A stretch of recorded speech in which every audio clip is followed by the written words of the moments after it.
নগদ টাকায় গ্রাহক লেনদেনে আগ্রহ কমছে না, উল্টো বছর প্রতি তা বাড়ছে 10% হারে। বাংলাদেশ ব্যাংকের হিসাব, নতুন টাকা ছাপানো ও সরবরাহের বছরে রাষ্ট্রের বাড়তি খরচ হচ্ছে 20,000 কোটি টাকা। এ খরচ সাশ্রয় ও ডিজিটাল লেনদেনে জোর দিচ্ছেন বিশ্লেষকরা।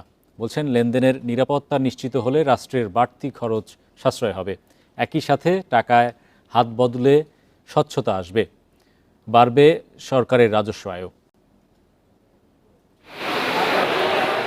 লেনদেনে বাড়ছেই নগদ টাকার ব্যবহার। এতে করে টাকা ছাপানো ও সরবরাহ করতে সরকারের বছরে বাড়তি খরচ অন্তত 20,000 কোটি টাকা। রাষ্ট্রের এই বিপুল খরচ বাঁচাতে নগদ টাকার ব্যবহারে লাগাম টানতে চায় কেন্দ্রীয় ব্যাংক।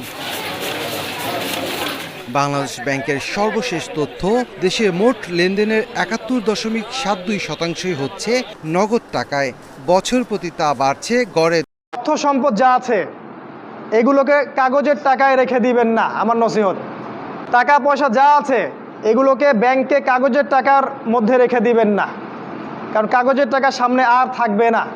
লিখে রাখেন, কয়েক বছর পরে দেখতে পারবেন সমস্ত টাকা হয়ে যাবে ইলেকট্রনিক। খালি পাঠাবেন ইলেকট্রনিক মানে আপনি টাকা ধরতেও পারবেন না, পকেটে রাখতেও পারবেন না, খালি জানবেন আমার অ্যাকাউন্টে এত টাকা আছে। বিশ্বাস না হলে লিখে রাখতে পারেন, এই পুরো ব্যাংকিং সিস্টেম পড়ে যাবে, কাগজের টাকা থাকবে না। কি করবেন তাহলে? আপনি আপনার সম্পদটাকে সোনায় রূপান্তর করেন, কিছু সোনা করে রাখেন, জমায় রাখেন, রূপায় কনভার্ট করেন। এগুলোর দাম কখনো কমবে না। 100 বছর পরেও সোনার দামই থাকবে।